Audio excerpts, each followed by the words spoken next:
Federal prosecutors allege Combs used his power and wealth to coerce and exploit alleged victims for decades. If convicted, Combs would be spending the rest of his life in federal prison. Defense attorneys for Combs contend that all of his encounters were consensual and have described the music mogul as a swinger who invited third parties into his bedroom. Last week, federal prosecutors offered Combs a chance to plead guilty for a reduced sentence. He turned down. In a New York federal courtroom, Sean Diddy Combs told the judge he was, quote, a little nervous. The rap mogul's criminal trial began this morning. He is trafficking, racketeering, and more.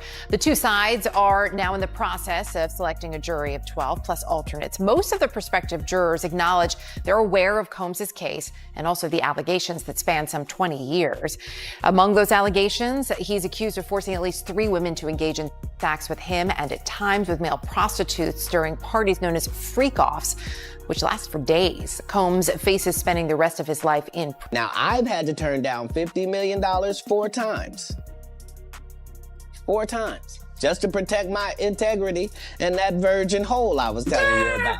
Sean Diddy Combs, once hailed as the king of hip-hop, now finds himself in a courtroom, not merely restrained by chains but overwhelmed by a multitude of serious allegations, lawsuits, and intense federal scrutiny. What was once mere gossip in Hollywood has erupted into a major news story. While many celebrities remain silent, Katt Williams continues to speak out, unafraid to address the unsavory truths that others shy away from. For years, he has been alerting the public to the dark realities behind the facade of fame. Now, as the elite scramble in fear, Williams asserts that he is prepared to reveal the truth about everyone involved. He recalls his early days in the industry, stating, "I entered this business with the intention to expose. When I spoke about Michael Jackson and R. Kelly, I faced backlash for discussing fellow black artists. The issue transcends race. It is a matter of divine alignment versus opposition. We disregard the latter." With Diddy's trial officially underway, the public is beginning to take notice. We are delving into the unfolding drama, which includes shocking allegations from prosecutors, disturbing accounts from accusers, and Williams' bold statements resonating more powerfully than ever. This situation represents more than just an individual's downfall. It signifies the disintegration of an entire empire. What is currently transpiring extends beyond the actions of a single man. This case aims to unveil a tarnished legacy that has long been concealed beneath a facade of glamour and accolades. On May 5, 2025, the courtroom became a focal point as one of the most significant celebrity trials commenced. Sean Diddy Combs now faces 5 serious federal charges, none of which are trivial. The prosecution team has been revealed, consisting entirely of women, a deliberate choice that carries weight. Among them is Maren Comey, the daughter of a former FBI director, adding a notable dimension to the proceedings. These allegations are not mere rumors or hush money. They encompass serious offenses such as racketeering, conspiracy, trafficking, and other grave crimes across state lines. The trial is anticipated to last between 6 to 8 weeks, with a potential verdict that could result in a life sentence for Diddy. The depth of the situation is astonishing, as prosecutors assert that Diddy was orchestrating a comprehensive criminal operation behind the glitzy exterior of his music empire, which they claim served as a cover for illicit activities, manipulation, and a network rife with contraband and firearms. From the outset of jury selection, it was clear that this trial would face challenges, as nearly every juror had been exposed to videos or sensational accounts of Diddy's past conduct. James Comey served as a prosecutor in the Southern District of New York, where he notably prosecuted Martha Stewart. Marie Comey, recognized as a formidable prosecutor, was involved in high-profile cases such as those of Ghislaine Maxwell and Jeffrey Epstein. Recently, a 2016 hotel surveillance video surfaced, depicting Diddy violently assaulting his former partner, Cassie Ventura, which ignited widespread outrage online.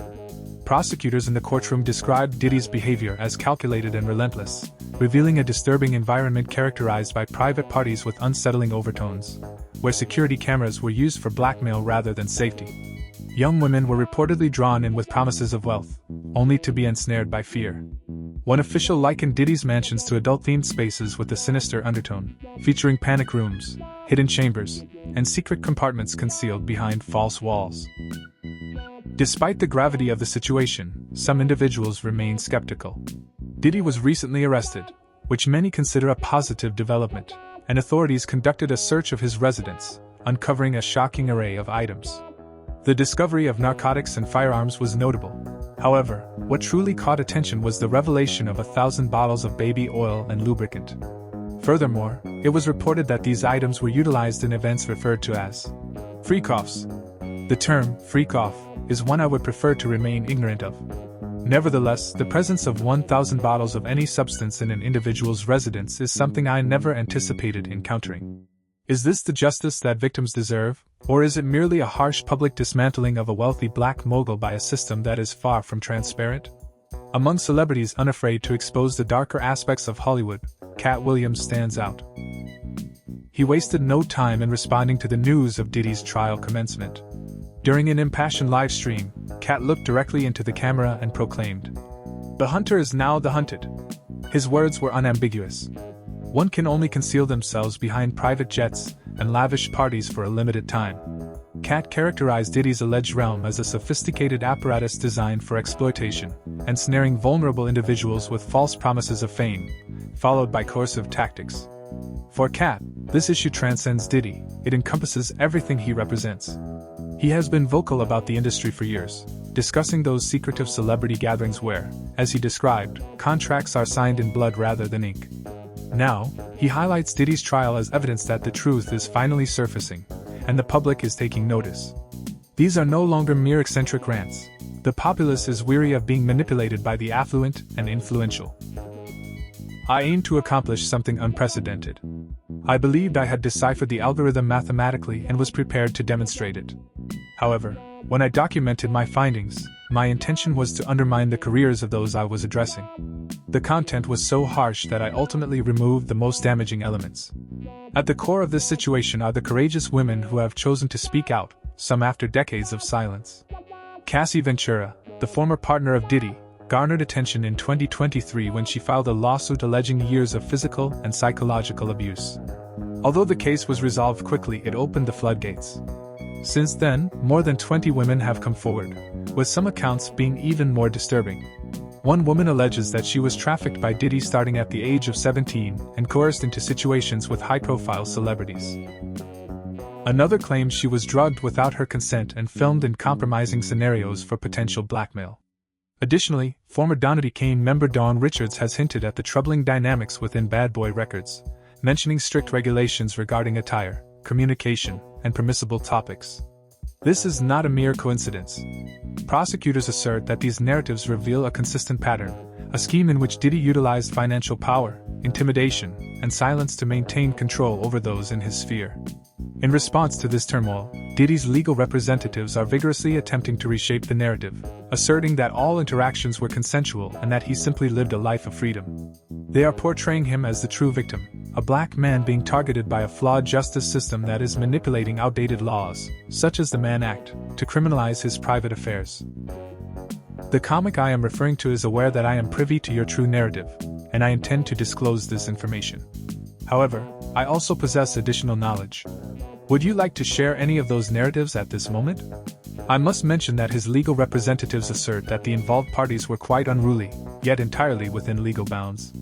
Just because the situation appears dubious does not imply illegality. Nevertheless, prosecutors are skeptical of this account, particularly in light of recent reports indicating that Diddy attempted to intimidate witnesses while already in custody. Furthermore, it is important to note that Diddy rejected a plea agreement prior to the commencement of the trial. Legal analysts emphasize that if he had nothing to conceal, he would have accepted the deal. Instead, he is taking a significant risk, believing he can emerge unscathed. However, this gamble may backfire as the trial progresses. Concurrently, Katt Williams is amplifying his statements. In a recent follow-up interview, he expressed his views candidly, stating, "This is merely the initial domino. Should Diddy falter, others will follow suit." Katt is targeting the entire music industry, including record labels, executives, and artists who have either assisted Diddy or engaged in similar misconduct under different guises. Are you concerned that there may be repercussions if he is released? Absolutely. Even by speaking out, I sometimes wonder if I should refrain from commenting further. However, remaining silent has not altered the situation either. Diddy is regarded as a hero within our community, and I, too, have admired him. Consequently, many individuals are reluctant to accept that their idol could be implicated in such matters. He asserts that there exists a concealed realm in Hollywood where exploitation prevails, and silence is the cost of remaining in the industry. With Diddy's empire rapidly disintegrating, the pressing question is who will be next? Katt is not merely expressing frustration, he is calling for a comprehensive accountability. Katt asserts that if this trial is managed appropriately, this situation could initiate the long overdue cleansing of the entertainment industry. For the first time, audiences are not merely listening, they are acknowledging that he has been alarmingly accurate all along. Sean Diddy Combs has constructed his empire through charisma, relationships, and relentless controversy. However, this empire is now disintegrating in a courtroom that is indifferent to his celebrity status or the accolades he has accumulated. With accusers coming forward and evidence mounting, society is compelled to confront a harsh truth that is difficult to ignore. In the realm of entertainment, power often comes at a significant cost. Regardless of personal opinions about him, Katt Williams has been vocal about these issues for years, and it appears he has been more correct than many are willing to recognize. Whether Diddy is acquitted or convicted, one fact is evident: the glamorous facade of the invulnerable celebrity is beginning to shatter. Beneath the glitz, the accolades, and the wealth, there are genuine lives that have been devastated. While the industry remains silent, the public's voice is growing increasingly loud. What lies ahead for Diddy? Could this be the pivotal moment for Hollywood to finally enact change? We invite you to share your opinions in the comments, and if you appreciate candid discussions, please like and subscribe for more updates.